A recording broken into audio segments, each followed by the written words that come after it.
6व्या अध्यायाला आपण सुरुवात केली गेल्या वेळेला. अगदी थोडासाच भाग गेल्या वेळेला पाहिला. भाग म्हणण्यापेक्षा अगदी म्हणजे एका पानावरचं फार थोडा उल्लेख आपण केला. ऐकायला येत नाही?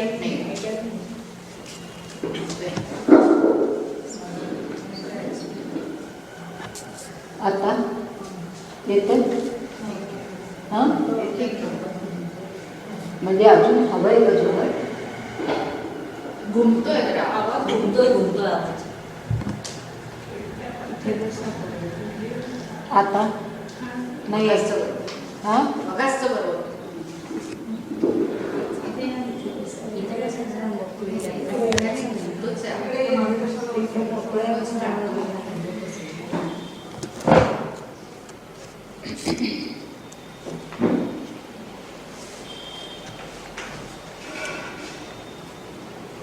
सहाव्या अध्यायाबद्दल ज्ञानेश्वरांनी जे काही अगदी प्रारंभी उद्गार काढलेले आहेत त्याचाच फक्त आपण उल्लेख करायला सुरुवात केली होती.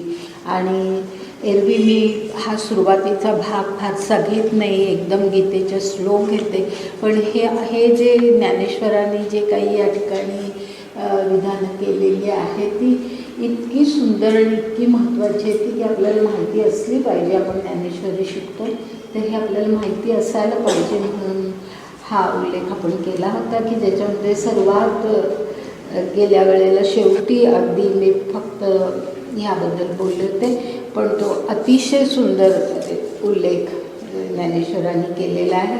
आणि तो म्हणजे तो 13वी आणि 14वी ओवी पहा. तो अध्याय हा 6वा वरी साहित्याची या बरवा सांगिजेल म्हणून मी परिसावा चित्त देऊनी माझा मराठाची बोलू कौतुके परी अमृता तेही पैजासी जिंके ऐसी अक्षरे रसिके मेळवीन.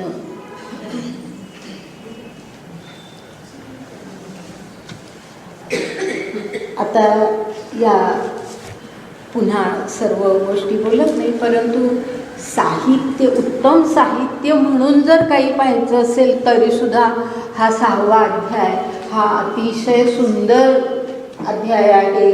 म्हणजे ज्ञानेश्वरीतला 6वा अध्याय हा ज्या प्रकारे ज्ञानेश्वरांनी सांगितला आहे तो अत्यंत सुंदर आहे असं स्वतः ते सांगतायत ह्या अध्यायाबद्दल. आणि त्यानंतर मुद्दाम त्यांनी हा उल्लेख केलेला आहे की माझ्या मराठाची बोलू कौतुके. ह्याचं कारणच असं की तो काळ असा होता की ज्या वेळेला संस्कृत कुठलंही धार्मिक तात्विक विवेचन करायचं असेल तर संस्कृत शिवाय करायचंच नाही अशा प्रकारचे विचार समाजामध्ये होते. आणि अशा वेळेला एवढा गीतेसारखा ग्रंथ त्याचा भावार्थ ते सांगतायत आणि तो संस्कृतमध्ये सांगत नाही आहे. तर म्हणून आणि तिथे जमलेले काही श्रोते असे होतेच की ज्यांना संस्कृतचा प्रचंड अभिमान होता, पण त्यांचं सगळं तोपर्यंत त्यांनी जे काही ज्ञानग्रहण केलं होतं ते संस्कृतमधून केलेलं होतं. त्यामुळे संस्कृतचा अत्यंत अभिमान असणारी अशी माणसंही त्या ठिकाणी जमलेली होती. त्यांच्यापुढे हे बोल हे इतके महत्त्वाचे की मी मराठीमध्ये हे सर्व सांगतोय. मराठी म्हणजे आता त्या काळातली मराठी प्राकृत भाषा, पण ती अशी काही आहे अमृता तेही पैजासी जिंके. काय सुंदर त्यांनी वर्णन केलेलं आहे की अमृत फिकं पडेल असे हे गोड बोल ह्या मराठीतले आहेत. आणि अशी अक्षरं मी तुम्हा रसिकांच्या पुढे ठेवतोय. म्हणजे श्रोत्यांनाही रसिक म्हटलेलं आहे की तुम्ही इथे आलेले आहात, रसिक आहात. तुम्हाला हे अशा प्रकारचं साहित्य हे तुमच्यासमोर ठेवणं हा मलाही आनंद आहे, हाही भाव त्याच्यामध्ये आहे. तर अशा प्रकारे त्यांनी मराठी भाषेमध्ये आपण जे बोलतो आहोत त्याच्याबद्दल अतिशय अभिमानास्पद असे उद्गार काढलेले आहेत. अर्थात त्याच वेळेला म्हणजे ज्या वेळेला हा उल्लेख मी केला होता तेव्हाच मी असं सांगितलं होतं की असं समजू नका की काहीतरी अहंकाराने ज्ञानदेव बोलत आहेत, कुठेतरी भयंकर स्वतःबद्दलचा अभिमान त्यांच्यामध्ये आहे, असं मुळीच नाही आहे. हा अभिमान स्वतःबद्दलचा नाही आहे, मराठीबद्दलचा आहे. हे आपण लक्षात घ्या की मराठी कमी महत्त्वाची नाही आहे हे त्यांना सांगायचं आहे. स्वतःबद्दलचा अभिमान नाही आहे आणि तो तर नाहीच आहे हे आता आपल्याला पुढे काही ओव्यांमध्ये स्पष्ट होणारच आहे की ते जेव्हा आपण तिथे जाऊ तेव्हा आपण तो भाग पाहूया. पण आत्ता मी एवढंच सांगते की हे अहंकाराचे उद्गार नाही, हा उगीचच वरवरचा अभिमान नाही, हा मराठीचा अभिमान आणि मराठीबद्दलचे उद्गार आहेत. आता त्याच्यानंतर आपण इथपर्यंत आलो होतो. पुढच्या काही ओव्या सोडते आणि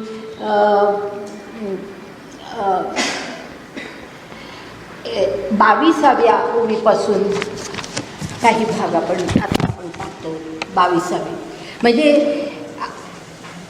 हा भाग जो आता पुढचा आपण पाहतो तो अशा प्रकारचा आहे की हे जे काही मी निवेदन करतो आहे किंवा हे जे मी गीतेचं निरूपण करतो आहे ते तुम्ही कसं ऐकावं हे श्रोत्यांना ते सांगतायत की अशा शब्दांमध्ये पहा की श्रोतेही तसेच असले पाहिजेत ना की कशा प्रकारे ते ऐकावं हे त्यांना श्रोत्यांनाही माहिती असलं पाहिजे. तर त्याचा उल्लेख ह्या ठिकाणी करतायत आणि तो अशा प्रकारचा आहे. 22वी ओवी अशी आहे, हे असो तू म्हणजे आधी जे काही बोलले त्याबद्दल आहे, हे जाऊ दे असू दे.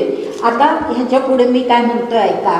या बोलाची ताटे भली या बोलाची ताटे भली वरी कैवल्य रसे वोगरली ही प्रतिपत्ती मिया केली निष्कामासी.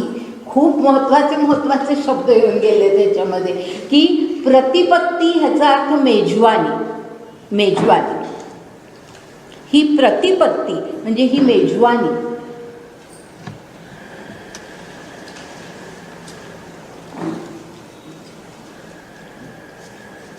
बोलाची ताटे भली म्हणजे ही मेजवानी कशी आहे तर मी जे काही शब्द बोलते ह्या अशा सुंदर शब्दांनी ती ताटं भरलेली आहे. वर आणि वरी कैवल्य रसे ओगरली म्हणजे कैवल्य रस सगळं साक्षात आत्मज्ञान. कैवल्य रस म्हणजे आत्मज्ञान ब्रह्मज्ञान त्याच्यामध्ये सगळं मी घातलंय ओतलंय मी त्याच्यामध्ये. ह्या सगळ्या जे काही पक्वान्न बनवलंय त्याच्यामध्ये सगळं कैवल्य रस ओतलेला आहे. आणि ओगरली म्हणजे वाढली, तुम्हाला मी ही वाढली आहे. श्रोत्यांना सांगतायत ज्ञानदेव की या बोलाची ताटे भली वरी कैवल्य रसे वोगरली म्हणजे मी तुम्हाला ही वाढली म्हणजे ही अशी मेजवानी मी तुम्हाला दिली आहे. आणि ही कोणाला दिली आहे तेही ते स्पष्ट करतायत की ही प्रतिपत्ती मिया केली निष्कामासी. हाही शब्द तितकाच महत्त्वाचा आहे की निष्काम माणसाला ही मेजवानी ठरणार आहे. जो वासनांनी परिपूर्ण भरलेला आहे त्याच्या दृष्टीने हे सगळं तत्वज्ञान हे अगदी शून्य किमतीचं आहे.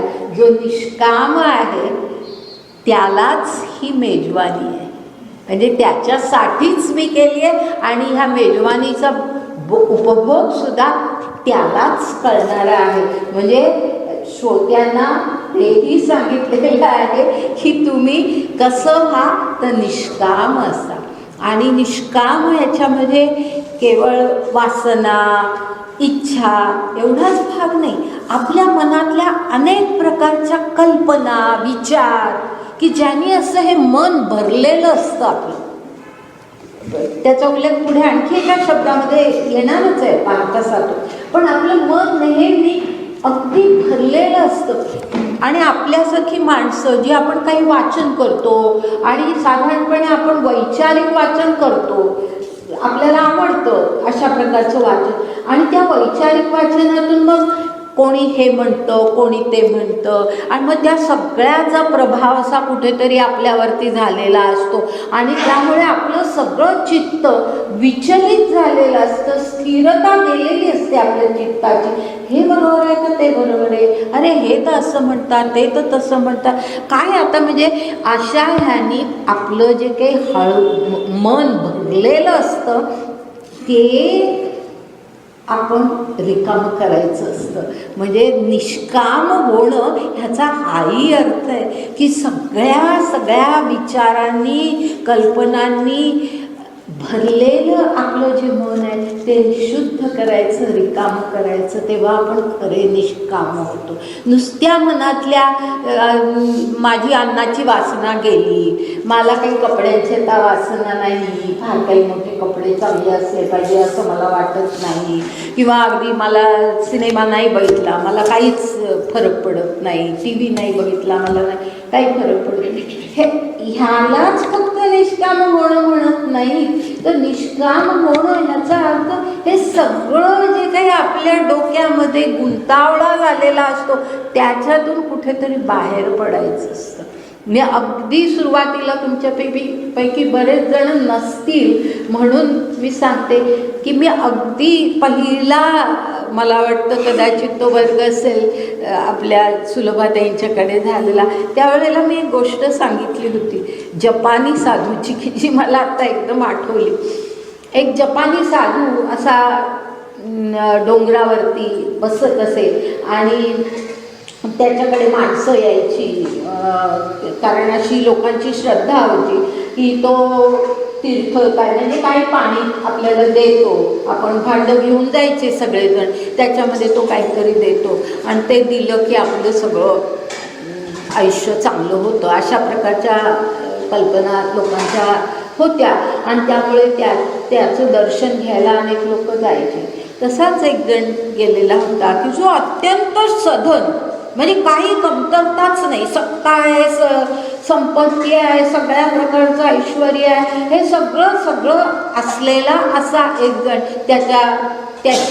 त्याचं दर्शन घ्यायला जातो. कारण कितीही असलं तरी शेवटी ते कमीच वाटतं, ह्याच्या आशीर्वादाने आणि काहीतरी थोडा आपला लाभ होईल म्हणून तो गेलेला असतो. चांगला मोठा पेला घेऊन गेलेला असतो त्याच्यासमोर आणि त्याच्या पुढे जातो आणि आपलं भांडं त्याच्यासमोर हे करतो की मला द्या तुम्ही तुमचं हे काय तीर्थ देता ते. तर तो साधू म्हणतो की अरे मी तुला कशात देऊ तीर्थ? तर हा म्हणतो की हे काय मी आणलंय ना, भांडं आणलंय एवढं मोठं, मला ह्याच्यामध्ये द्या. तर ते म्हणतात की तुझं भांडं आधी रिकामं कर,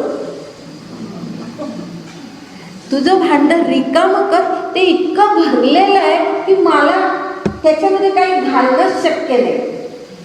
आला अर्थ लक्षात आला की भांडं भरलेलं कशाने भरलेलं आहे? सगळे जे काही विचार, सगळ्या प्रकारच्या आसक्ती, सगळ्या प्रकारच्या इच्छा आणि निराळे लोभ मोह सगळ्यांनी जे भरलेलं भांडं आहे ते भांडं घेऊन जर आपण तिथे गेलो तर तो साधू बिचारा काय देणार त्याच्यामध्ये?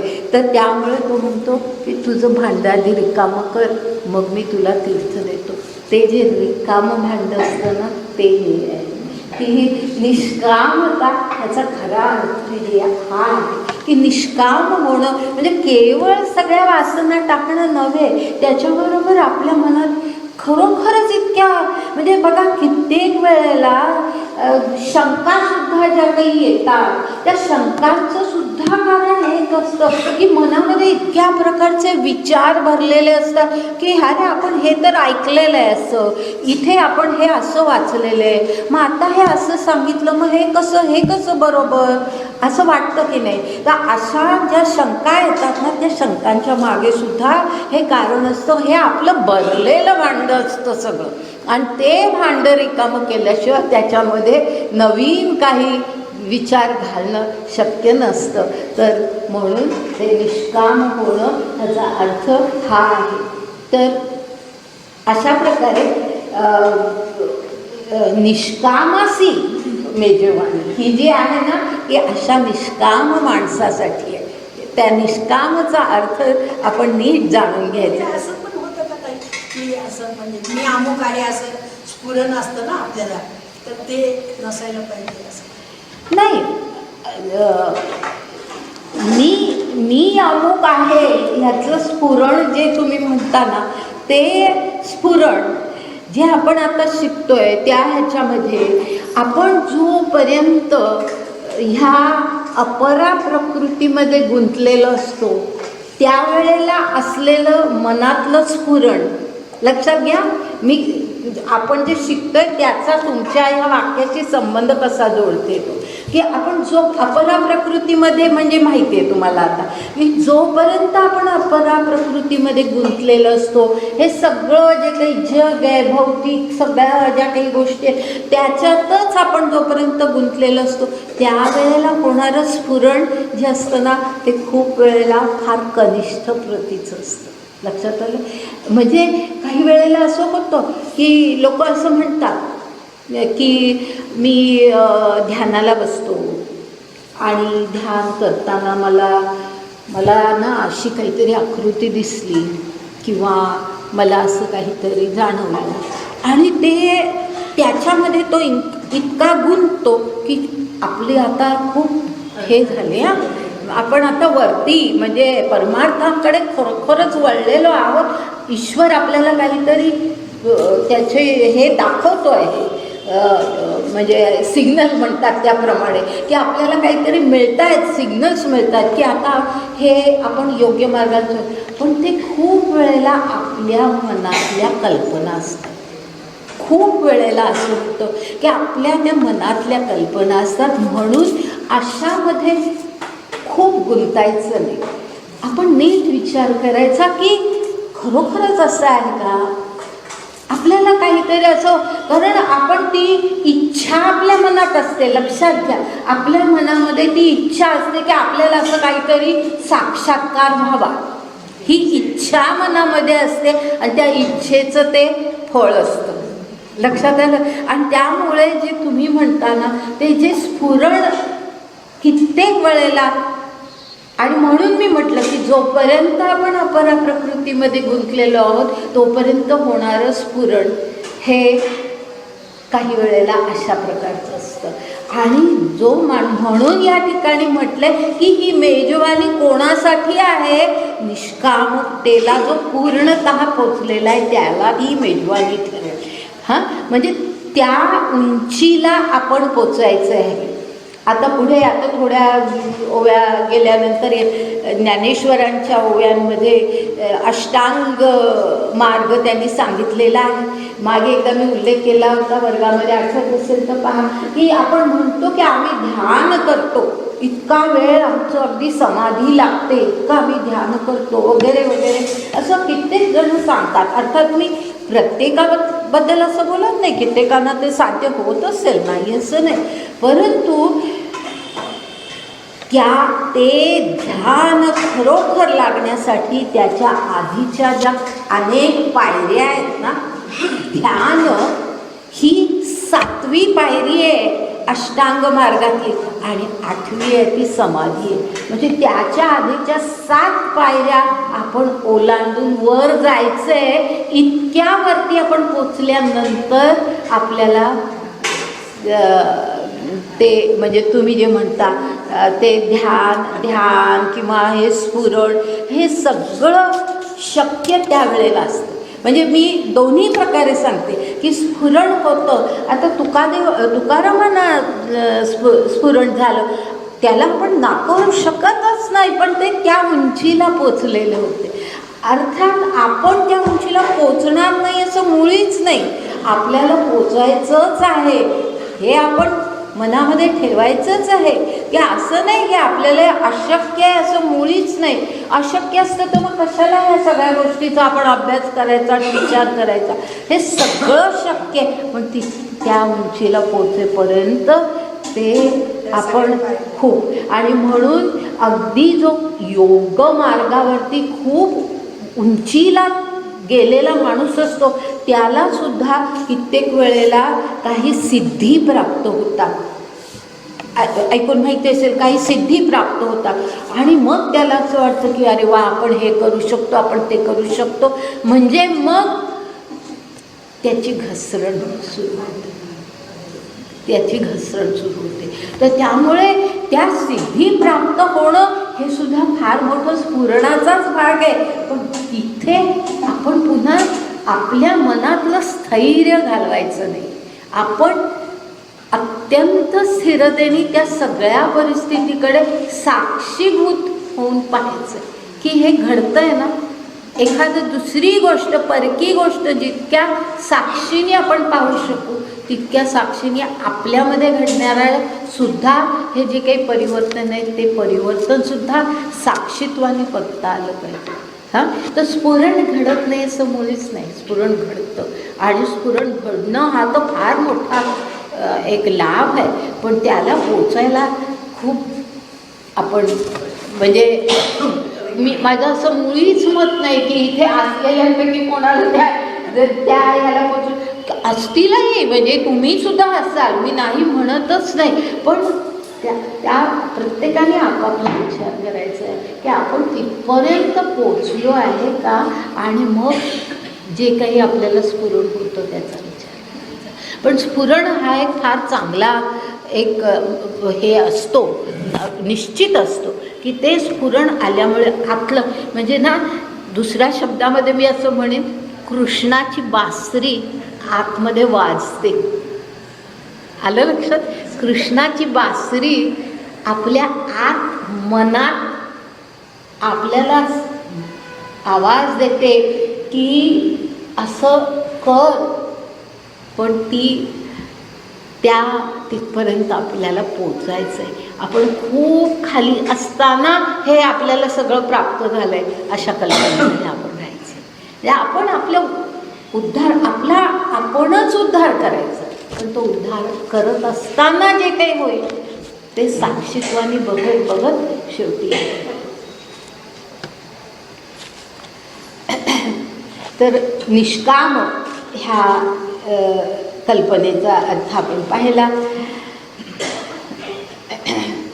आता असा जो निष्काम झालेला माणूस आहे तो ती मेजवानी त्याच्यासाठी आहे वगैरे म्हटल्यानंतर पुढे काय म्हणतायत ज्ञानदेव, आता आत्मप्रभा निच नवी तेची करुणी ठाण दिवी, जो इंद्रिया ते चोरुनी जेवी तयासीच फावे.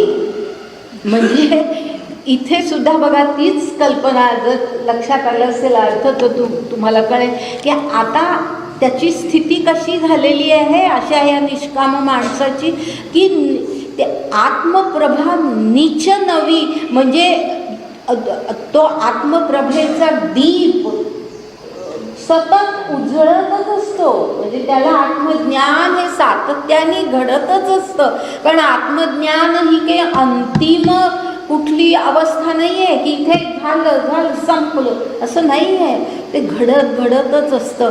तर ती आत्मप्रभा नीच नवी तेची करुणी ठाण दिवी, म्हणजे तो दिवा असाच स्थिरतेने तो प्रकाशित ठेवायचा, तो दिवा प्रकाशित ठेवायचा. आणि मग अशा स्थितीमध्ये तो माणूस जो इंद्रिया ते चोरुनी जेवी तयासीच फावे. सुंदर शब्द आहेत बघा, किती सुंदर शब्द वापरले की मेजवानी देत आहेत ना, कशाची कैवल्य रस घातलेली मेजवानी आहे ही. तर अशी मेजवानी जी आहे ती कोणाला फावे, म्हणजे कोणाला पोचते, कोण त्याचा उपभोग घेऊ शकतो. फावेचा तो उपभोग घेणं, त्या मेजवानीचा भोग घेणं कोण घेऊ शकतो? इंद्रिया ते चोरुनी जेवे. म्हणजे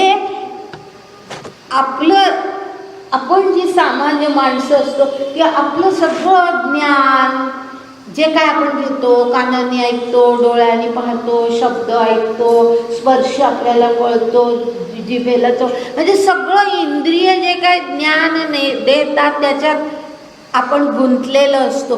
पण हा माणूस जो आहे तो इंद्रिय इंद्रियांना स्पर्शच होत नाही त्या मेजवानीचा. म्हणजे आपण तोंडात घास घेतो पण कुठल्याही इंद्रियांना स्पर्श न करता ही मेजवानीच अशी आहे. आत्मरस आपला काही बोललं रस ज्याच्यामध्ये घातलेला आहे, ही मेजवानी अशी आहे की ती इथे कानाने ऐकून थांबायचं नाही. कारण आपले हे सगळे शब्द ऐकले की ते शब्द वेगवेगळे अर्थ मनामध्ये निर्माण करतात.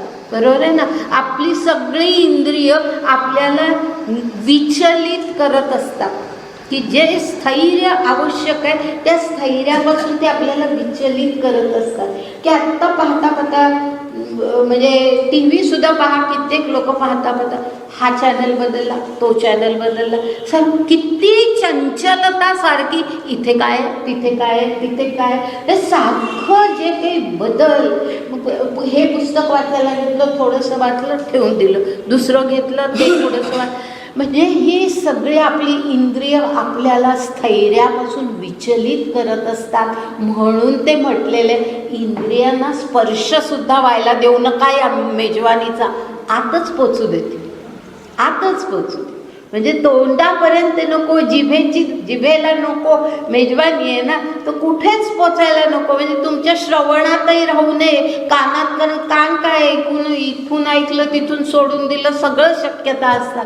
तर कान बिन हे सगळं आपली जी सगळी इंद्रिय आहे, ज्ञानेंद्रिय आहे, त्यांना चोरून जेवी, म्हणजे त्यांना त्यांच्याकडे लक्षच न देता हे सगळं ज्ञान आतमध्ये पोचू दे, इंद्रियांच्या पलीकडे जाऊ दे. आणि ह्याचं कारणही असंच आहे. का तर हे जे ज्ञान आहे सगळं, हे ज्ञान अतींद्रियाचं ज्ञान आहे. लक्षात, हाही शब्द पुढे येणारच आहे. अतींद्रिय ज्ञान आहे. म्हणजे काय की ईश्वर जो आहे, परमात्मा जो आहे, तो काय आपल्याला दिसतो का, आपल्याला तो काय ऐकायला येतो का, आपल्याला काही वासाने त्याचं अस्तित्व कळतं का, काही चवीने अस्तित्व कळतं का, कशानेच अस्तित्व कळत नाही. म्हणजे तो अतींद्रिय आहे. बरोबर आहे, तो अतींद्रिय आहे. पुढे तो शब्द येणारच आहे, आत्ताच अर्थ स्पष्ट करते की अतींद्रिय हे सगळं ज्ञान आहे. आणि म्हणून ते इंद्रियांना चोरून हे जेवायचं आहे, त्याचा उपभोग घ्यायचा आहे. पुढे तोच विचार आणखी स्पष्ट केला आहे. पहा कसा. 25वी ओवी घेते. 25वी. आहाचं म्हणजे आता तो पहिला शब्द सोडून द्या, तो आधीच्या ह्याच्या संदर्भामध्ये. तो कसं ऐकायचं, हे ज्ञान कसं ऐकायचं आणि कसं आतमध्ये ते घ्यायचं. तर बोलाची वालिफ फेडीजे म्हणतात ना, ते बोलाची वालिफ फेडीजे. वालिफ ह्याचा अर्थ शब्दाच्या वरची साल. वालिफ म्हणजे साल. फळाची कशी साल असते ना, साल, किंवा एखाद्या धान्यावरती साल असते. हां, आता आपण वाल सोलतो, वालावरती साल असते, हो की नाही. ते तसं शब्दावरची साल बाजूला करा. हां, प्रत्येक ह्या गोष्टीमध्ये किती अर्थ आहे पहा. बोलाची वालिफ फेडीजे म्हणजे शब्दावरची साल जी आहे ती काढून टाका. त्याच्या आतमधलं जे तत्व आहे, गाभा आहे, त्याच्यामध्ये शिरा. आलं लक्षात की त्याच्या आत आहे सगळं जे आहे ते, त्याच्या आत आहे. ती साल नको आपल्याला. कारण का की शब्द आपण शब्दातच अडकतो, शब्दातच आपण अडकतो. ह्या शब्दाचा अर्थ काय, त्या शब्दाचा अर्थ काय, तो अर्थ कळला म्हणजे ज्ञानेश्वरी कळली असं होतच नाही. लक्षात घ्या. फक्त शब्दार्थ कळून सगळे शब्दार्थ दिलेले असतील पहा ज्ञानेश्वरीमध्ये, कुठल्याही तुम्ही पुस्तक पाहता त्याच्यामध्ये, त्यांनी कुठे आपल्याला हे सगळं कळतं नाही कळत. म्हणजे ह्याचाच अर्थ असा की शब्दाची साल काढून टाकायची, त्याच्या गाभ्यामध्ये आतमध्ये त्या दाण्यामध्ये शिरायचं. तर असं बोलाची वालिफ फेडीजे आणि ब्रह्माचियाची अंगा धाडिजे म्हणजे काय की असं करून त्या शब्दाचं हे काढून टाकून फक्त तत्व आतमध्ये घ्यायचं, फक्त त्याच्यातलं ज्ञान आपल्या आतमध्ये घ्यायचं आणि त्याच्यामुळे काय होतं तर ब्रह्माचियाची अंगाधाडीजे, अंगाधाडीजे याचा अर्थ एकरूप होणं, एकरूप होणं, ब्रह्माशी एकरूप होऊन जायचं, ब्रह्माशी एकरूप होऊन जायचं. शब्द काही का असे ना, शब्दांचा विचार आपण करायचाच नाही. त्याच्यामध्ये जे ब्रह्म आहे त्या शब्दामधलं ब्रह्म, वेदाला सुद्धा ब्रह्म म्हणतात, वेदाला ब्रह्म म्हणतात. ते अशा शब्द ब्रह्म असा शब्द आहे पहा. ते का म्हणतात की त्याच्यामध्ये आतमध्ये जे सगळं तत्वज्ञान आहे, जे सगळं तत्व सांगितलेलं आहे ते म्हणून त्याला शब्द ब्रह्म म्हणतात. तर असं त्या ब्रह्माशी एकरूप व्हायचं व त्या शब्दामध्ये राहायचं नाही, तर ब्रह्माशी एकरूप व्हायचं.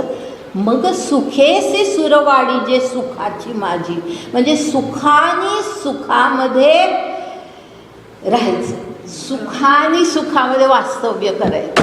सुखाने म्हणजे दोन शब्द वापरले तेच, सुखेचे म्हटले सुखात प्रवेश करणं, राहणं, सुरवाडी जे भोगणं म्हणजे सुख भोगणं, आनंदाचे डोही.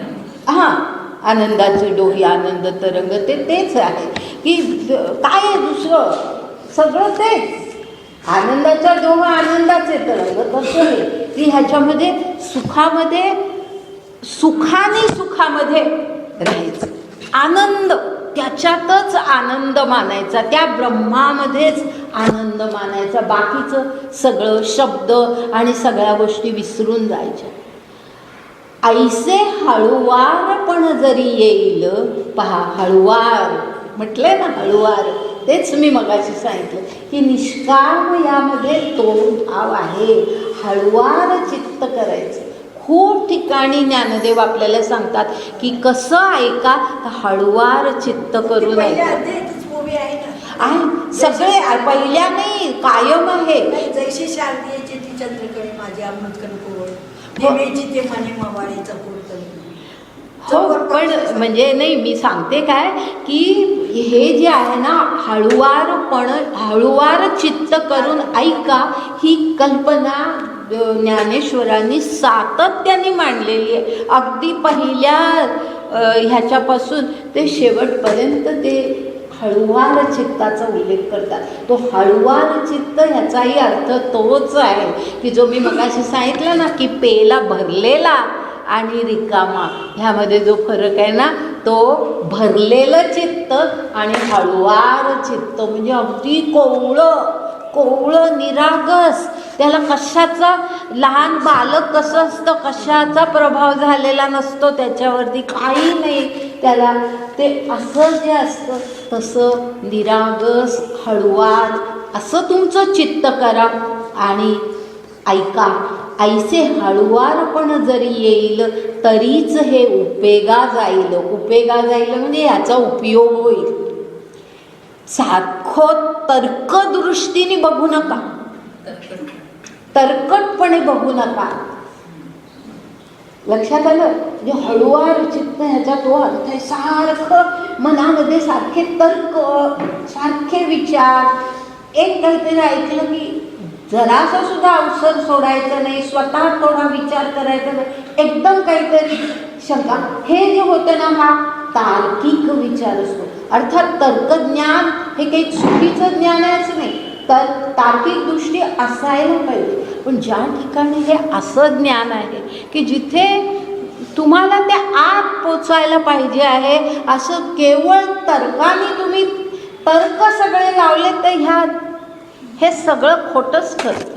कुठे आहे परमात्मा, कुठे आहे आत्मा, पाहिलंय का कोणी, कुठला पुनर्जन्म, सगळ्या कल्पना कोलठतात तर्काच्या आधारात.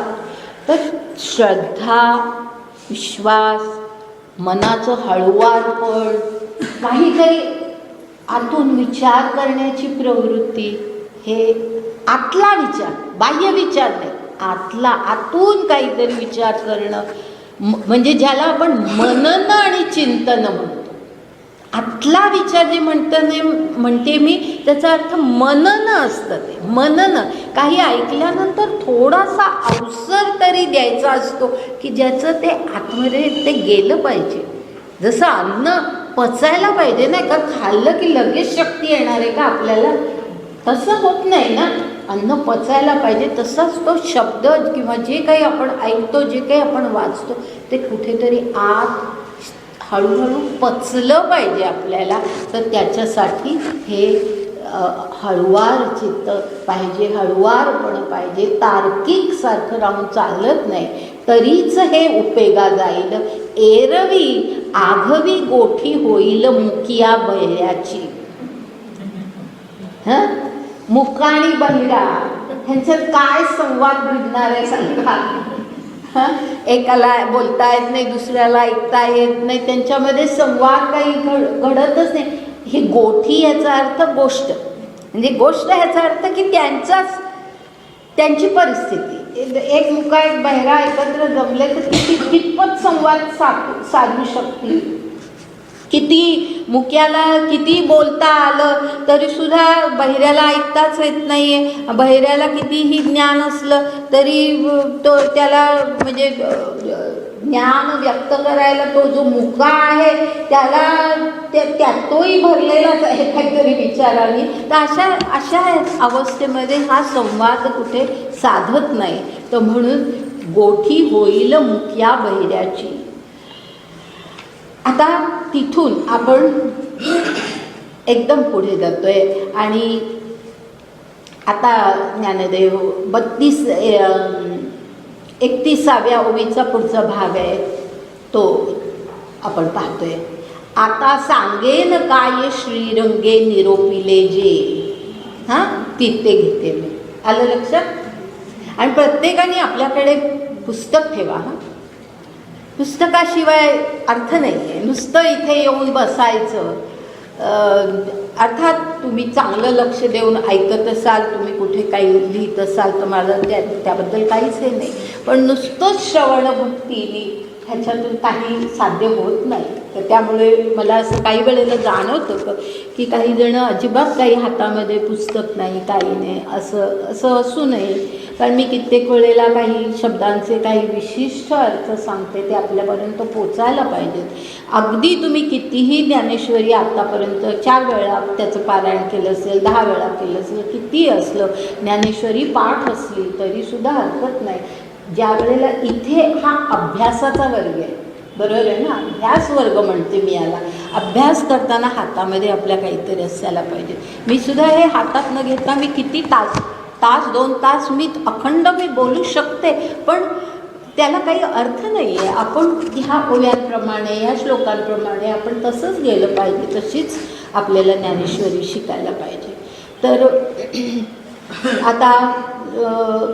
आता सांगेन काय श्रीरंगे निरोपिले जे, असं ते म्हणतात. म्हणजे आता मी तुम्हाला श्रीकृष्णाने जे काही सांगितलं आहे, निरोपिले जे काही अर्जुनाला सांगितलं, शिकवण जी काही दिली ती मी आता तुम्हाला सांगतोय.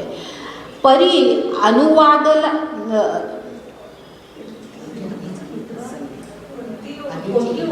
नाही ते 31व्या ओवीचा शेवटचा भाग मी आत्ता घेतला. 31वी ओवी बघा. 31व्या ओवीमध्ये अगदी ह्या बाजूला इकडे म्हणजे आता सांगेन काय श्रीरंगे निरोपले जे, असं म्हणतायत ज्ञानेश्वर की मी आता ते तुम्हाला सांगतो. ते बुद्धीही आकळिता साकडे म्हणून बोली विपाये सापडे. परी निवृत्ती कृपा दीप उजियेडे देखेन मी. आता जे काही मी तुम्हाला सांगणार आहे असं ते म्हणतात ज्ञानदेव की ह्यांनी श्रीकृष्णाने सांगितलेला उपदेश मी जो काही तुम्हाला सांगणार आहे तो अशा प्रकारचा आहे की बुद्धीही आकळिता साकडे, म्हणजे बुद्धीला कळायला कठीण आहे. बुद्धीने तुम्ही जाणू शकत नाही, बुद्धीला कळायला कठीण आहे. म्हणजे ते स्वतःबद्दलही म्हणतायत ते की बुद्धीला कळायला कठीण आहे, कोणाच्याही बुद्धीला कळायला कठीण आहे. म्हणून बोली विपाये सापडे, आणि त्यामुळे तो इतका कठीण आहे की त्यामुळे शब्दामध्ये व्यक्त करणं सुद्धा कठीण आहे. बोली विपाये सापडे ह्याचा अर्थ शब्दामध्ये व्यक्त करणं कठीण आहे. बुद्धीला कळणं कठीण आहे आणि त्यामुळे शब्दामध्ये व्यक्त करणं कठीण आहे. म्हणजे स्वतःबद्दलच ते म्हणतात की हे सांगणं मलाही जड जात आहे. पण पुढे म्हणतात परी निवृत्ती कृपा दीप उजियेडे देखीन मी, की निवृत्तीनाथांची कृपा,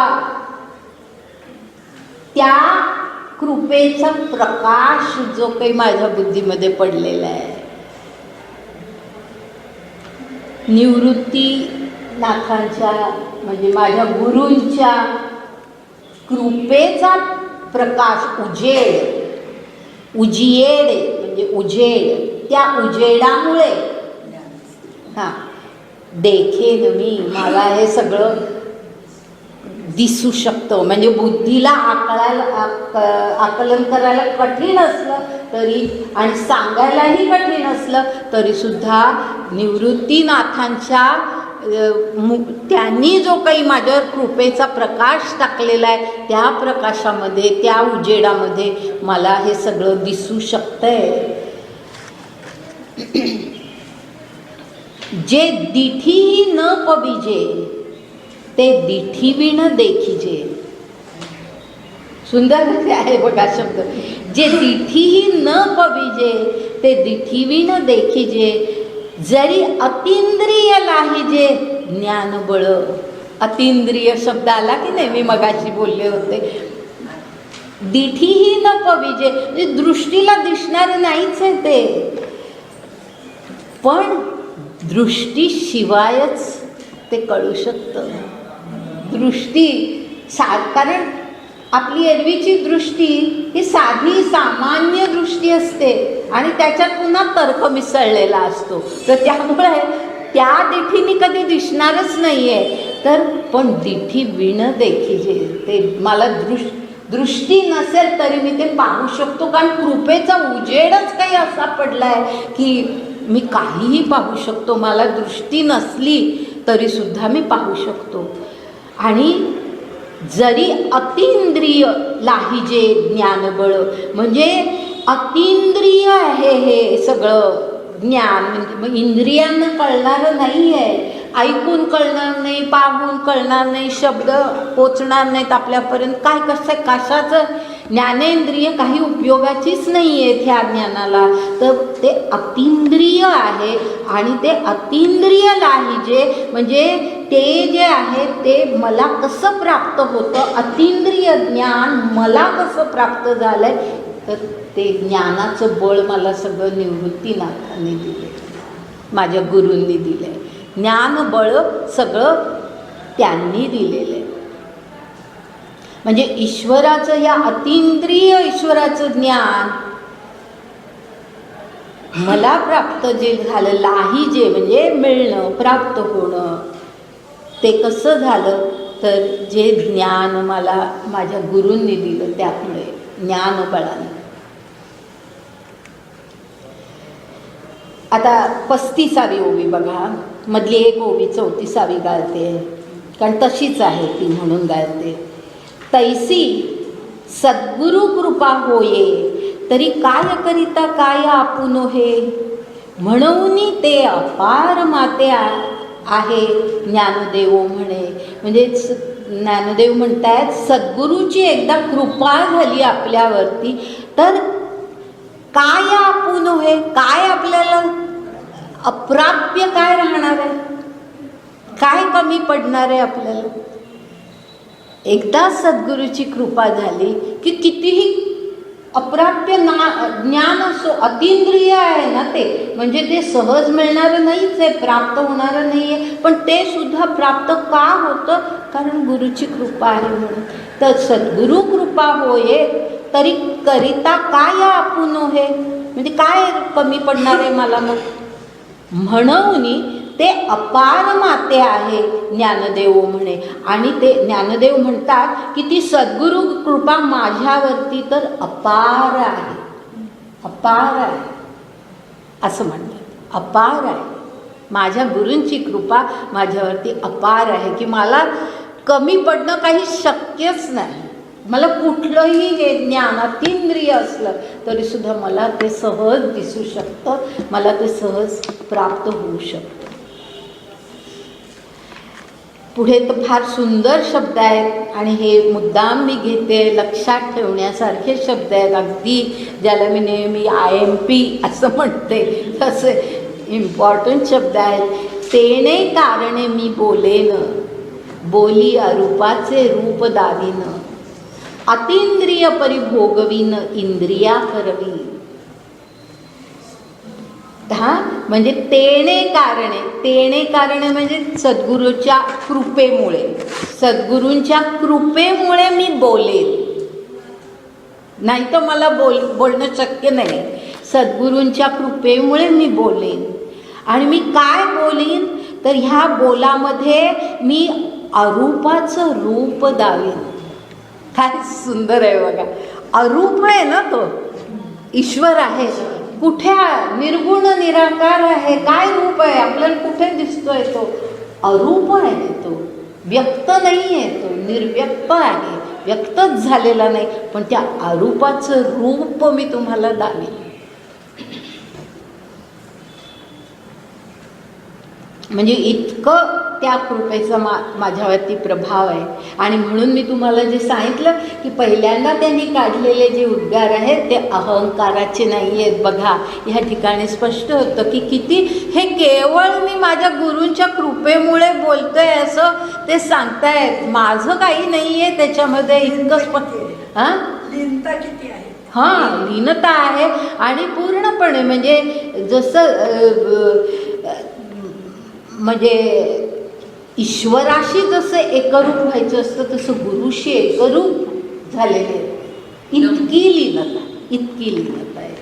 तर अशा बोली अरूपाचे रूप दावीन, अतींद्रिय परिभोगवीन इंद्रिया करवी. म्हणजे इंद्रिया करवी, तुम्ही तर ऐकताय श्रोते हो, तुम्ही तर ऐकताय, मला बघताय, मी बोलतो ते ऐकता आहे. आणि ते म्हणजे तुम्हाला जे काही मिळतंय ते सगळं इंद्रियांकरवीच मिळतंय.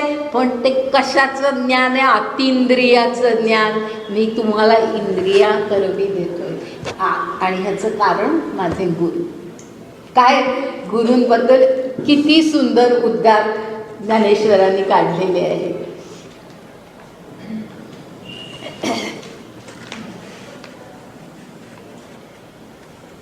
अर्थात ज्ञानेश्वरांमध्ये तशा प्रकारची भावना होतीच, ह्यामध्ये वादच नाही.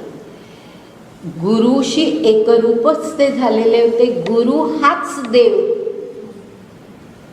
गुरु हाच आपला पिता. आणि ह्या ज्या कल्पना आहे, गुरु हाच देव, गुरु हाच पिता, गुरु हीच माता, ह्या ज्या कल्पना आहेत ह्या नाथ संप्रदायामधल्या कल्पना आहेत, लक्षात घ्या. आणि ज्ञानदेव हे नाथ संप्रदायातले होते. कारण निवृत्तीनाथांना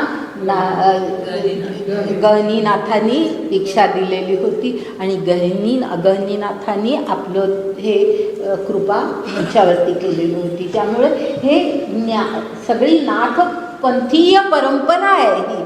आणि नाथपंथामध्ये गुरु सारखं श्रेष्ठ कोणी नाही. गुरु हाच देव, गुरु हाच पिता, गुरु हीच माता. कधीच नाथपंथीय माणसं आपल्या पित्याचं नाव सांगत नाही, आपलं गुरुचं नाव सांगतात. इतकं त्यांच्यामध्ये ही भावना असते. तर अशा ह्या परंपरेतून आलेले ज्ञानदेव आणि ते ह्या ठिकाणी आपल्याला गुरुकृपेचा उल्लेख करून त्यामुळे मी हे सगळं ज्ञान तुम्हाला देऊ शकतोय असं म्हणतात. आता ते पुढे 37वी ओवी जी आहे त्या ओवीकडे आपण जातोय आणि ती सुद्धा अतिशय महत्त्वाची ओवी आहे ज्ञानेश्वरीमधली, अशा दृष्टीने की भगवंताचं वर्णन काही मोजक्या शब्दांमध्ये या ओवीमध्ये आलेलं आहे, पण मोजके शब्द असले तरी अत्यंत गहन अर्थ त्याला आहे. आणि काय कशा शब्दात केलेलं आहे गुरु ह्याचं परमात्म्याचं भगवंताचं वर्णन, तर ऐका यश श्री औदार्य ज्ञान वैराग्य ऐश्वर्य हे साही गुणवर्य वसती जेथ म्हणून तो भगवंत. जो निसंगाचा सांगा तो म्हणे पार्था दत्तचित्तू होई आता. म्हणजे शेवटचा भाग सोपा आहे की पार्था तू आता दत्तचित्तू हो, म्हणजे तू आता लक्ष दे.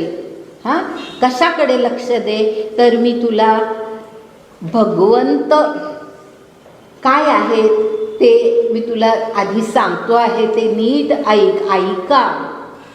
यश श्री औदार्य. आता ह्यामध्ये शेवटी म्हणून तो भगवंतू असा जो शब्द आलेला आहे त्याचा आधी मी अर्थ सांगते की भगवंत ह्यामध्ये भग ही एक संज्ञा आहे. हां, भग ही मूळ त्याच्यातला शब्द भग आहे. आणि भग म्हणजे काय, तर भग म्हणजे हे 6 गुण जे ज्याचं वर्णन केलेलं आहे त्या 6 गुणांना भग असं म्हणतात. या 6 गुणांना भग असं म्हणतात. साही गुणवर्य म्हटलंय ना, वसती जेथ, ज्याच्यामध्ये हे 6 गुण आहेत, म्हणजेच ज्याच्यामध्ये ह्या भग आहे, असा जो तो भगवंत, असा जो तो भगवंत, म्हणून तो भगवंत, येणे कारणे भगवंत असं आपण दुसऱ्या शब्दात की त्याला भगवंत का म्हणतात, तर भग हे 6 जे गुण आहेत ते त्याच्यामध्ये आहेत. आणि ते कोणते, तर यश श्री औदार्य ज्ञान वैराग्य ऐश्वर्य. आता हे जे गुण आहेत ह्याचा विस्तार करावा तेवढा कमी आहे. सूरजाताईंच्याकडे ज्या वेळेला श्रीकृष्णावर बोलले होते त्यावेळेला 3 दिवस रोज 2-2 तास फक्त या 6 गुणांवरती मी बोलले. इतका कमीत कमी इतका विस्तार त्याचा, म्हणजे कितीतरी मी आवर्त घेत ते संपवलं होतं, पण इतका विस्तार ह्याचा करता येतो तितका तर अशक्य आहे ह्या ठिकाणी करणं. कधी सगळं आपलं ज्ञानेश्वरी संपल्यानंतर जर समजा आपण कधी श्रीकृष्णावरती मी बोलायचं ठरवलं तर त्यावेळेला मी याचा सगळ्याचा पूर्ण उल्लेख करेन. पण आता अगदी थोडक्यामध्ये मी तुम्हाला सांगते की अगदी माहिती नसतानाही आपण पुढे जाऊ नये म्हणून सांगते. आता यामध्ये 6 जे गुण सांगितले, यश श्री औदार्य ज्ञान वैराग्य ऐश्वर्य, या प्रत्येकाचा नीट अर्थ आपण लक्षात घेऊ. यश हा शब्द आपल्याला माहिती आहे. यश जो आपण नेहमी ज्या अर्थाने वापरतो तोच अर्थ त्याच्यामध्ये. आता श्रीकृष्णाबद्दल हे उल्लेख आहे ना की श्रीकृष्णाचं जे रूप आहे, जे स्वरूप आहे ते कसं आहे, तर त्याच्यामध्ये हे 6 गुण आहेत श्रीकृष्णामध्ये.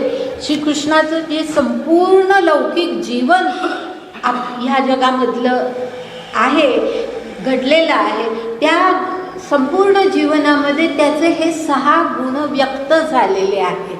तर कसे व्यक्त झाले तर त्यापैकी एक गुण म्हणजे यश. यश. आता यश याचा अगदी साधा जो आपण अर्थ घेतो तोच अर्थ, पण श्रीकृष्णाचं यश ज्याला म्हटलेलं आहे त्याचं त्याच्या संदर्भामध्ये दोन महत्त्वाच्या गोष्टी मी सांगेन. की एक म्हणजे श्रीकृष्णाचा हा जो अवतार आहे ना, आपण त्याला अवतार मानतो, तो जो अवतरित झाला ह्या ठिकाणी ह्या जगामध्ये, त्याने जो अवतार घेतला तो कोणत्या कारणासाठी घेतला. गीतेमध्ये ते म्हटलेलं आहे, धर्मसंस्थापनार्थाय संभवामि युगे युगे.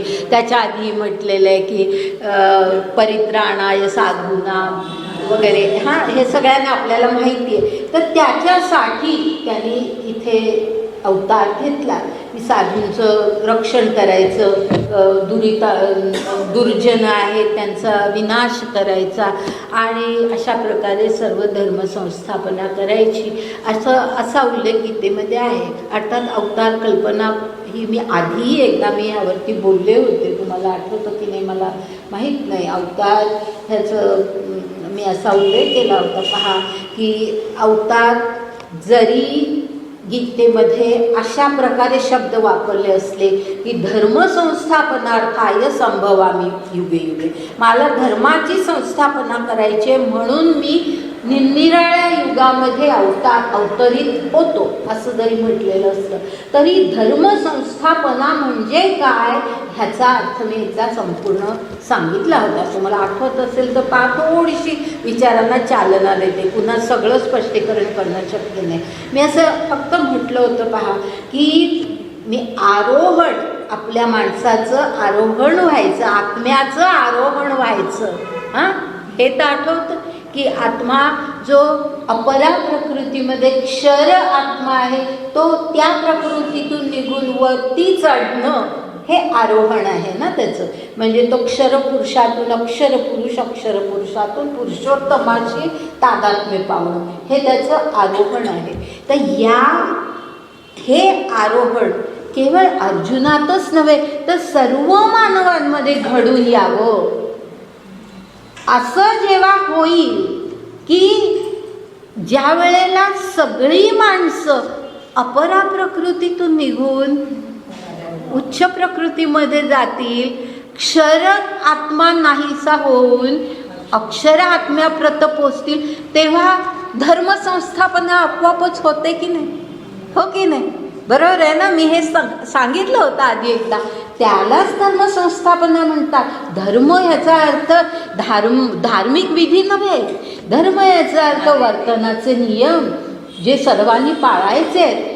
आपापली कर्तव्य विशिष्ट परिस्थितीमध्ये विशिष्ट प्रसंगामध्ये असलेलं आपलं जे कर्तव्य आहे त्याचं आपण उचित कर्म आपण करणं तो धर्म असतो. प्रत्येक प्रसंगी तो धर्म असतो.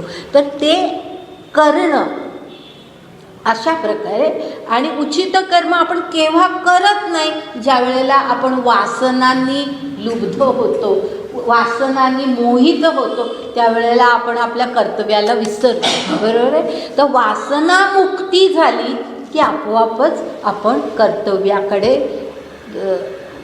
आपली दृष्टी वळते आणि आपण कर्तव्य पाडतो. तर अशा प्रकारे कर्तव्योन्मुख होणं म्हणजे आरोहण आहे. त्याला धर्मसंस्थापना म्हणतात. म्हणजे धर्मसंस्थापना असा शब्द जरी गीतेमध्ये आला असला तरी त्याचा मूळ अर्थ हा आहे की सर्व मानवांचं आरोहण व्हावं, उद्धार व्हावा, ह्यासाठी ईश्वर अवतरित होतो. म्हणजे ईश्वराचं अवतरण आणि मानवाचं आरोहण. लक्षात आलं? ह्या दोन क्रिया घडत असतात. ईश्वराचं अवतरण कशासाठी? तर मानवाचं आरोहण व्हावं, उद्धार व्हावा यासाठी. त्याला धर्मसंस्थापना म्हणतात. तर हे फार महत्त्वाचं आहे. मागे एकदा मी सांगितलं होतं, आता तरी विसरू नका. तर अशा कारणासाठी अवतरित झालेला, म्हणजे अवतरित म्हणजे मानवी देहामध्ये आलेला परमात्मा अवतार ह्याचा अर्थ तो की ईश्वर परमेश्वर हा मानवी देह धारण करतो.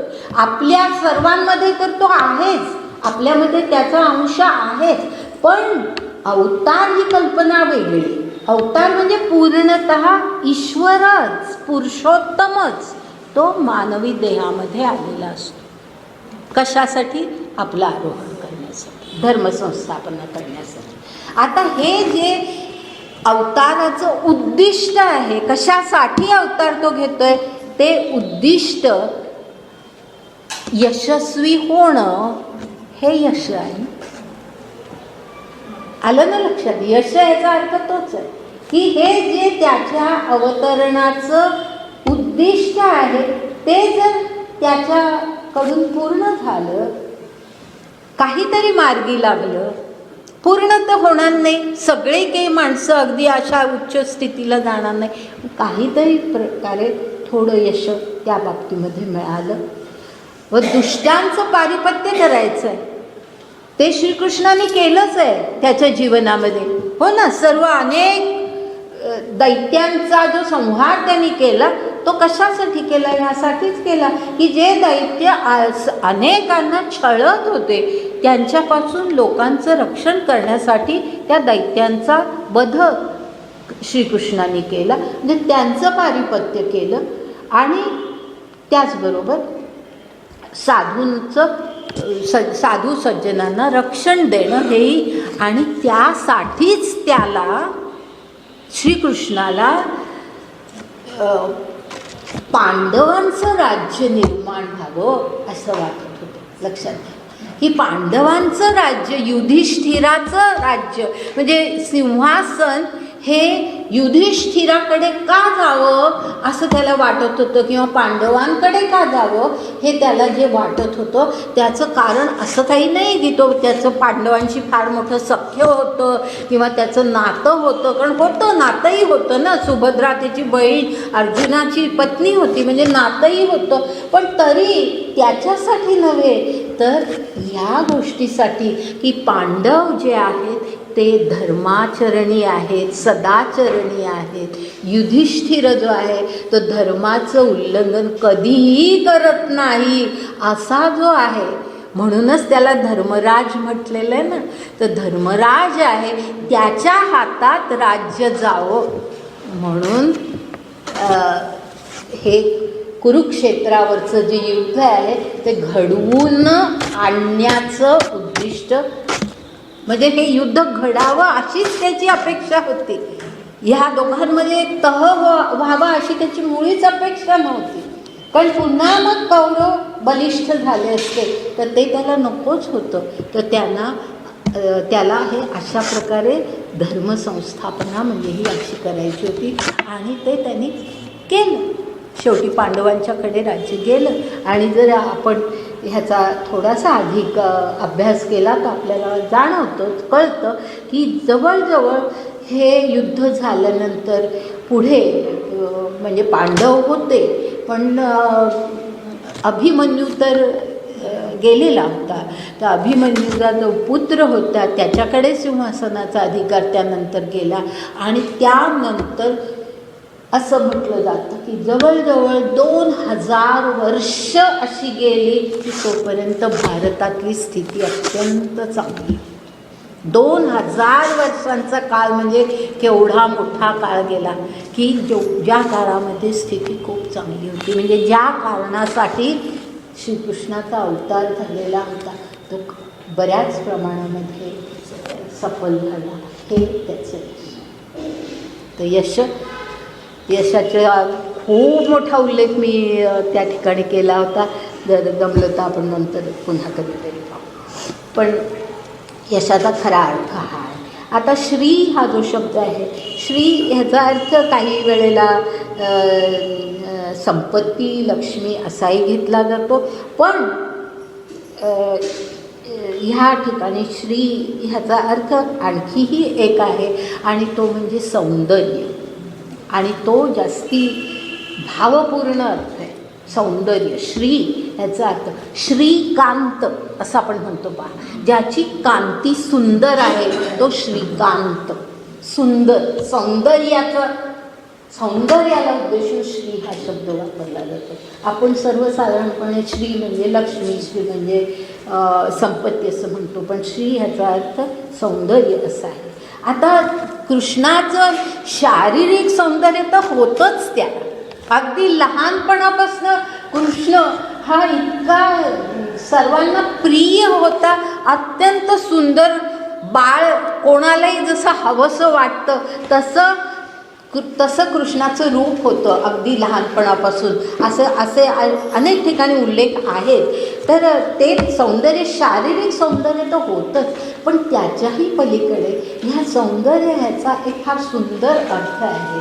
आणि तो असा आहे की श्रीकृष्णाने अनेकांच्या जीवनामध्ये सौंदर्य निर्माण केलं. जीवनामध्ये सौंदर्य, लक्षात घ्या, जीवन सुंदर केलं, अनेकांचं जीवन सुंदर केलं. हा जास्ती महत्त्वाचा आणि भावपूर्ण अर्थ श्री आहे की अनेकांचं जीवन त्यांनी सुंदर केलं. अगदी त्याच्या लहानपणापासून, म्हणजे गोकुळातलं त्याचं जे जीवन होतं तिथपासून गोकुळामध्ये जे काही सगळं रासक्रीडा, गोपी, गोप ह्यांच्याशी म्हणजे सगळे एकत्र जमत असत, सगळे एकत्र नृत्य करत असत, गात असत. हे सुद्धा जीवनातला एक सुंदर भागच आहे ना, की काहीतरी जीवनाला सौंदर्य प्राप्त होताना ह्यासुद्धा गोष्टी आवश्यक असतात.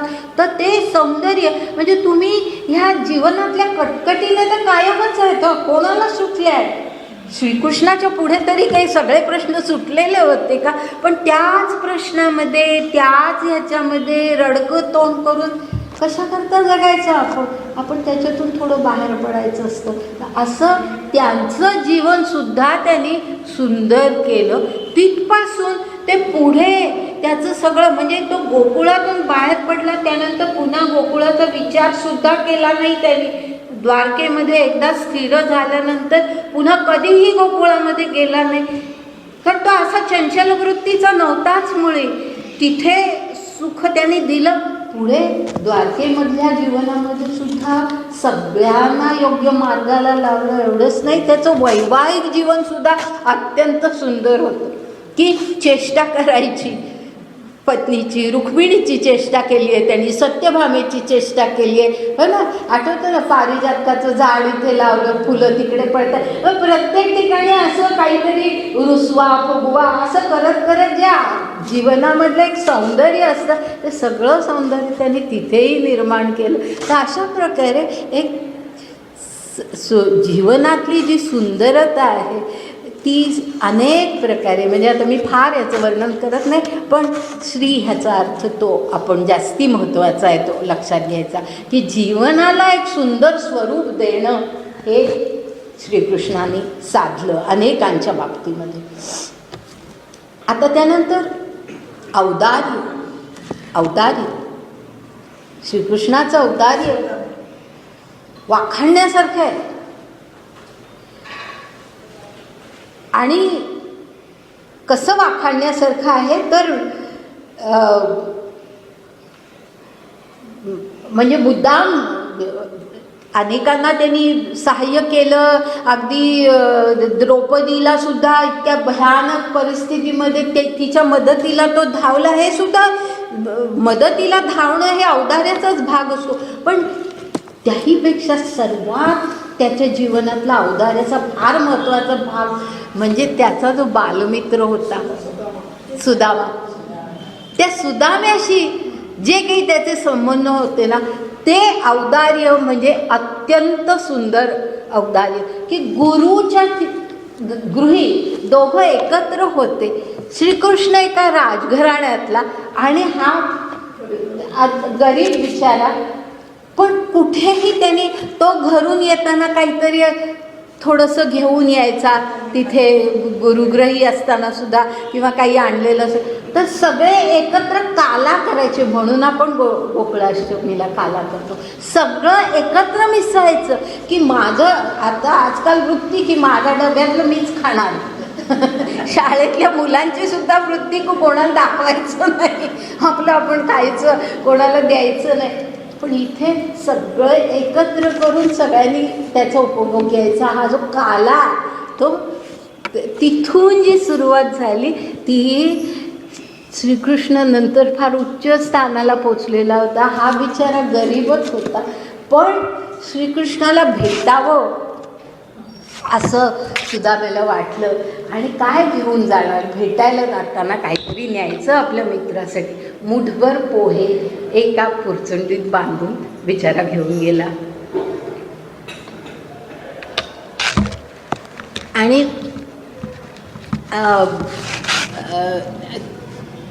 श्रीकृष्णाने सिंहासनावरून, म्हणजे सिंहासनावर तो कधीच बसला नाही, कुठल्याही राजपद त्याने घेतलं नाही, पण त्याचं जे काय आसन होतं तिथून उठून जवळ गेला सुदाम्याच्या, त्याच्याकडचे पोहे घेतले, आधी ते पोहे खाल्ले, किती आनंद दिला पहा. हे औदार्य असतं, दुसऱ्याला आनंद देणं हे औदार्य असतं. याला फार मोठं मन लागतं. दुसऱ्याला दुःख आपण फार सहजपणे देऊ शकतो, दुसऱ्याला आनंद देणं फार औदार्याचं मोठं लक्षण असतं. हे आपलं काही असू दे, आपण मोठे श्रीमंत असू दे, आपण मोठे किंवा फार मोठ्या कष्टात असू दे, संकटात असू दे, दुसऱ्याची परिस्थिती जाणून घ्यायची आणि त्याला जवळ करायचं, हे फार मोठं औदार्य असतं. आणि ते त्या ठिकाणी दिसतं की त्याला पोहे त्याचे खाल्ले आणि त्यानंतर त्याला भरपूर संपत्ती दिली, गाव त्याच्या, हे म्हणजे सगळं जे काही देणं शक्य होतं त्याला ते सगळं त्याला दिलं. आणि ह्याला औदार्य जे आहे ना, हे वैशिष्ट्यपूर्ण ह्याचा मी उल्लेख का करते सांगा, की अगदी अशीच एक म्हणजे गुरुबंधूंची आणखी एक जोडी ज्याचा उल्लेख मी त्या ठिकाणी केला होता, की द्रोणाचार्य आणि नाही एकलव्य नाही, आपला द्रुपद आणि द्रोणाचार्य ह्यांच्या बाबतीत काय झालं बा, ते सुद्धा गुरु बंधू होते, एकाच गुरुकडे शिक्षण घेत होते. पण शिक्षण संपताना द्रोणाचार्यांना मोठं अगदी आश्वासन दिलं होतं द्रुपदाने, की माझं राज्य हे तुझंच आहे, तू अगदी मला कधीच हे करू नकोस, सगळं तुला जेव्हा कधी काही माझी गरज असेल त्यावेळी तू माझ्याकडे ये वगैरे वगैरे आश्वासन दिलं होतं. आणि असं खरोखरच ते आश्वासन खरं मानून द्रोणाचार्य, की जे आपल्या मुलाला साधं दूधसुद्धा देऊ शकत नव्हते, तर त्यांना वाईट वाटत होतं. तर ही परिस्थिती सुधारावी ह्या आकांक्षेने बिचारे द्रुपदाकडे गेले आणि द्रुपदाने प्रचंड मोठा अपमान त्यांचा केला. म्हणाला की अशा फाटक्या स्थितीमध्ये असणाऱ्या माणसांनी माझ्याशी मैत्री सांगावी याची तुला लाज वाटत नाही का, अशा प्रकारे त्याचा अपमान केला. म्हणजे पहा, इथे आपल्याला कृष्ण आणि हा ह्याच्यामध्ये द्रुपद, त्याच्यामध्ये केवढं म्हणजे औदार्य ह्याला का म्हणायचं, मनाचा मोठेपणा का म्हणायचा, तो या ठिकाणी आपल्याला दिसतो. तर असं हे औदार्य आहे कृष्णाचं. ज्ञान, कृष्णाचं ज्ञान तर सांगायलाच नको, की जे आपण शिकतोच आहोत गीतेमध्ये.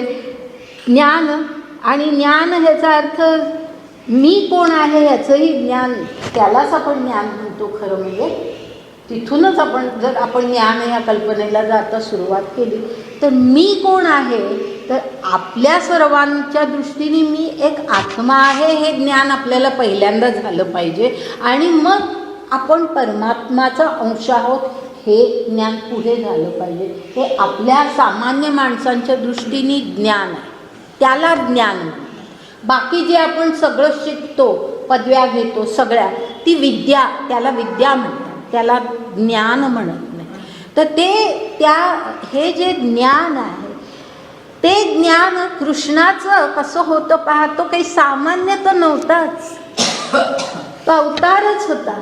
आणि आपण ईश्वर आहोत ह्याची जाणीव त्याला पहिल्यापासून होती आणि ती त्यांनी व्यक्तही केलेली आहे. अगदी बालपणापासून व्यक्त केली आहे की बालपणी त्यांनी त्याच्या यशोदेनी जेव्हा त्याला माती खाल्ली का विचारलं, आ कर म्हणून सांगितलं, त्यावेळेला तिला विश्वरूप दिसलं. तर आता म्हणजे हे आपलं काय स्वरूप आहे हे त्याला तर ज्ञात होतंच, पण ह्याचं थोडंफार ज्ञान आपल्या मातेलाही ते थोड्या प्रमाणामध्ये त्यांनी दिलं की मी ईश्वरच आहे ह्याची एक कल्पना तिलाही त्यांनी दिली. तर अशा प्रकारे ज्ञान त्याही दृष्टीने तो ज्ञानपूर्ण होता. आणि बाकी जे आता गीतेमध्ये आपण सगळं ज्ञानाचा उल्लेख करतो ते तर ज्ञान त्याच्याकडे होतं. आणि गीता लक्षात घ्या, मुद्दाम उल्लेख करते की खूप वेळेला असं म्हणतात की गीता म्हणजे काय, उपनिषदांमध्ये किंवा वेदांमध्ये जे सांगितलं आहे त्याचं सार गीतेमध्ये आहे. कारण अशा प्रकारचे काही श्लोक आहेत की ते सगळं उपनिषदातलं ज्ञान इथे घेऊन मग ते अर्जुनाला म्हणजे गाईचं दूध द्यावं तसं ते अर्जुनाला दिलं, अशा प्रकारचा एक श्लोक आहे. त्यामुळे अशी एक विचारांची किंवा अशी एक कल्पना होते की गीता म्हणजे दुसरं काही नाही, उपनिषदांचं सार आहे. तसं नाही आहे. गीतेमध्ये अनेक स्वतंत्र विचार आहेत की जे कुठेही उपनिषदांमध्ये आलेले नाहीत. मी आता फार डिटेल ह्याचं वर्णन करत नाही, पण असे कित्येक विचार आहेत की ज्याचा उल्लेख उपनिषदांमध्ये नाही, किंवा जे उपनिषदांमध्ये किंवा वेदांमध्ये सांगितलं आहे त्याचा वेगळा अर्थ भगवंतानी गीतेमध्ये सांगितलेला आहे. उदाहरणार्थ संन्यास, समाधी, या सगळ्याचा नैष्कर्म्य, या सगळ्याचे किती सुंदर अर्थ भगवंताने गीतेमध्ये सांगितले. तर ज्ञान, त्यांच्या ज्ञानाला तर काही तोडच नव्हती, त्यामुळे त्याचा फार विस्तार करत नाही. आता वैराग्य आणि त्याच्यापुढे ऐश्वर्य असं म्हटलं. हां, पाहिलं तर हे परस्पर विरोधी वाटतं, ऐश्वर्य आणि वैराग्य. कारण ऐश्वर्य म्हणजे आपली कल्पना काय असते की काय असते, सगळं वैभवाला आपण ऐश्वर्य म्हणतो. आणि वैराग्य, आता वैराग्य याचा अर्थ हे काही नसणं, बरोबर आहे की अशी कल्पना. आता हे दोन्ही कसं काय त्याच्यामध्ये, तर त्याचा नीट आपण अर्थ घ्यायचा आहे. आधी वैराग्याचा अर्थ घेऊया की वैराग्य याचा अर्थ जो आपण घेतो तोच आहे की वितराग होणं म्हणजे वैराग्य. वितराग आणि राग म्हणजे काय, हवं नको, राग द्वेष हे जे शब्द आपण वापरतो ते. मनातले सगळे राग द्वेष, राग म्हणजे क्रोध नव्हे, राग म्हणजे आसक्ती आणि द्वेष म्हणजे नको, मला हे नको, एखाद्या गोष्टीबद्दल तिरस्कार, घृणा, हे मला नको म्हणजे नको असं जे असतं. तर ते दोन्ही राग द्वेष हे दोन्हीही ज्या वेळेला सुटतं त्यावेळेला वैराग्य ही स्थिती. राग द्वेषापासून निवृत्ती असते, आंतरिक निवृत्ती असते. वैराग्य हे बाहेरचं नसतं. आपण विरागी आहोत हे दाखवण्यासाठी काही फाटके तुटके कपडे घालण्याची अजिबात गरज नसते. मनाचं वैराग्य.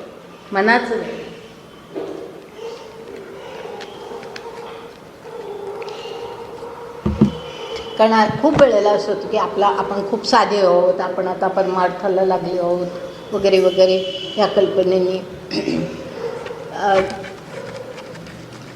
काहीतरी म्हणजे स्वतःच्या जीवनामध्ये अशा प्रकारचे बदल करणं ही एक काही वेळेला वृत्ती दिसते. तर तो अर्थ इथे नाही आहे. वैराग्याचा अर्थ आंतरिक सगळा त्याग, सगळ्या राग द्वेषांचा, आसक्तींचा, सगळ्याचा घृणा, पाप पुण्य कल्पना, सगळी द्वंद्व, सुख दुःख, या सगळ्या कल्पनांचा त्याग करणं म्हणजे वैराग्य. आता हे वैराग्य ह्या श्रीकृष्णाच्या जीवनामध्ये तर सातत्याने दिसलेलं आहे.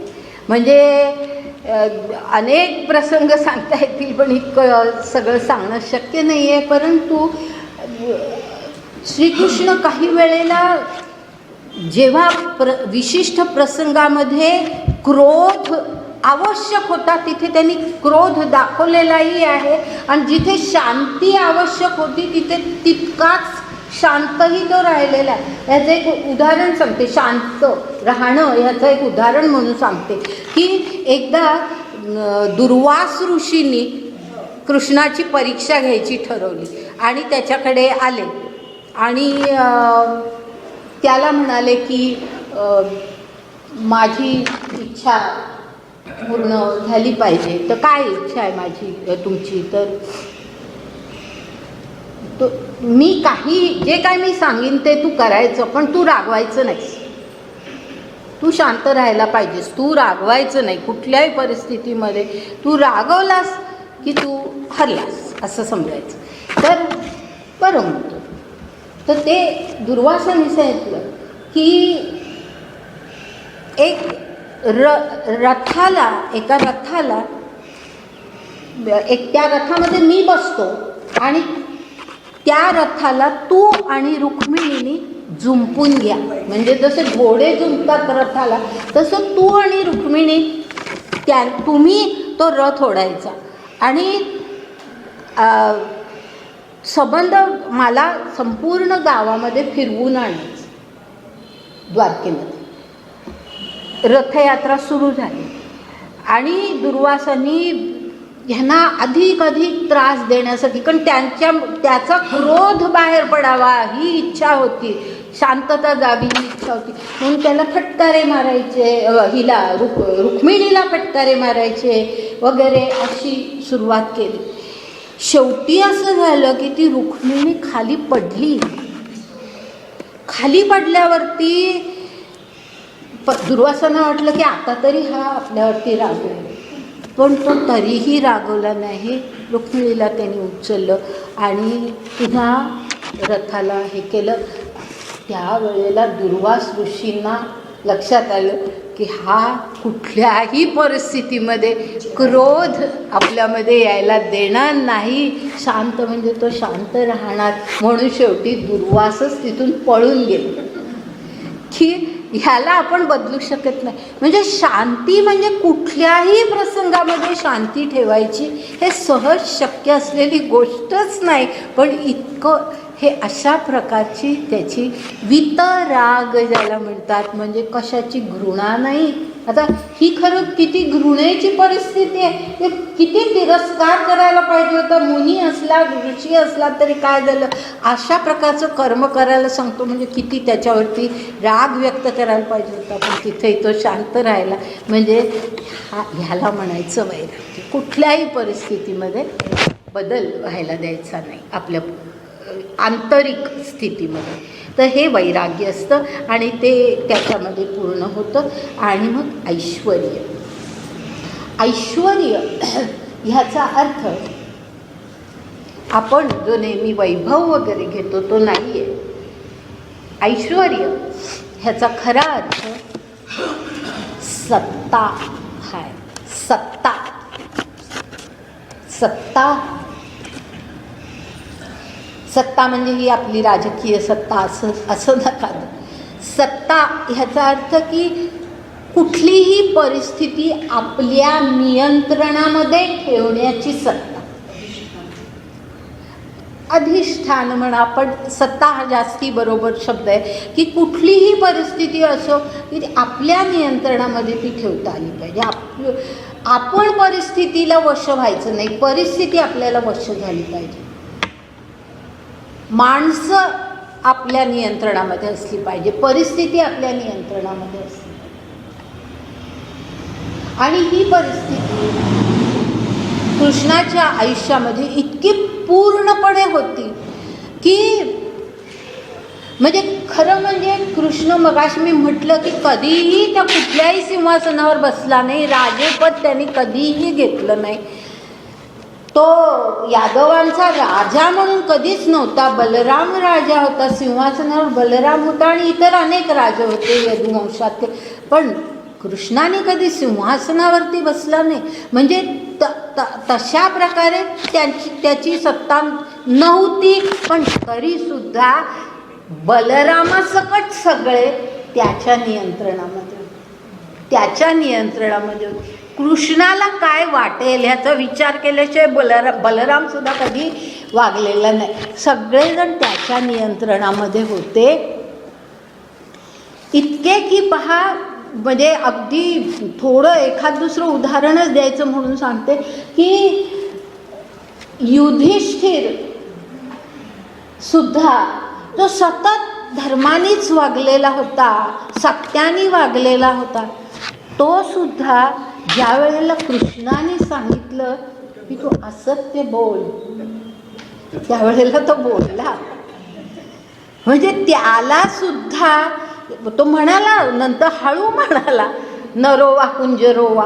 पण जेव्हा मोठ्याने काय सांगितलं की हो अश्वत्थामा मेला, म्हणजे द्रोणाचार्यांना जे ऐकायला ते ऐकणं त्यांनी आवश्यक होतं ते त्यांनी ऐकवलं. इतकं नियंत्रण युधिष्ठिरावरती, जो कधीही असत्य बोलला नाही, तो सुद्धा कृष्णासाठी असत्य बोलला. त्याचप्रमाणे भीष्म ज्या वेळेला कृष्ण अशी परिस्थिती आली या युद्धामध्ये की अर्जुन जरा सगळं गीता ऐकली होती, सगळा गीतोपदेश ऐकल्यानंतर अगदी म्हणाला होता की तू म्हणशील ते मी करीन वगैरे वगैरे सगळं होऊन सुद्धा ज्या वेळेला प्रत्यक्ष द्रोणाचार्यांशी लढण्याची, भीष्मांशी लढण्याची वेळ आली, त्यावेळेला अर्जुन योग्य प्रकारे लढत नव्हता.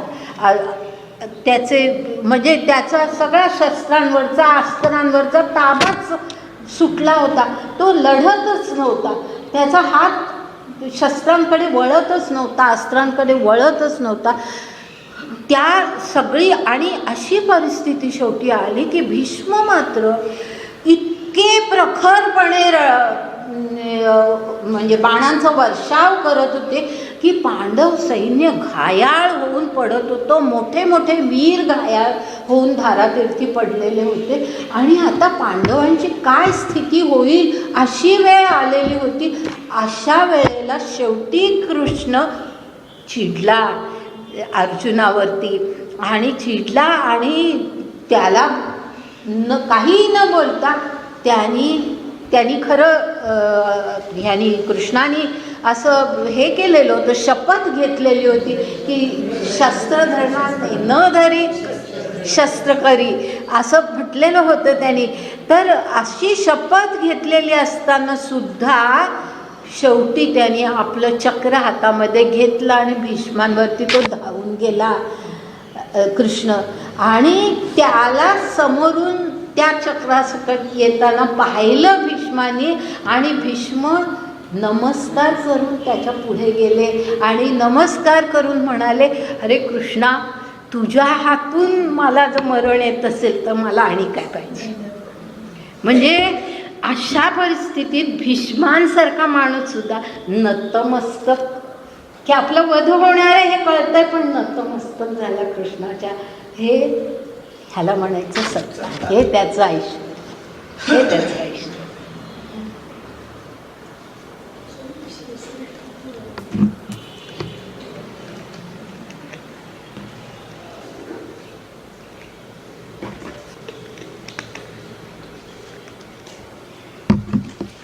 तर असे यश, श्री, औदार्य, ज्ञान, वैराग्य, ऐश्वर्य हे साही गुणवर्य वसती जेथ, म्हणून तो भगवंत. तो भग हा शब्द त्यातला मूळ शब्द आहे. त्याचा अर्थ काय आहे तर हे 6 गुण, आणि ते 6 गुण ह्या कृष्णामध्ये आपल्याला दिसतात. म्हणून तो भगवंत. भगवंत म्हणजे खरं म्हणजे पुरुषोत्तम, म्हणजे तो ह्या विश्वातीत असतो.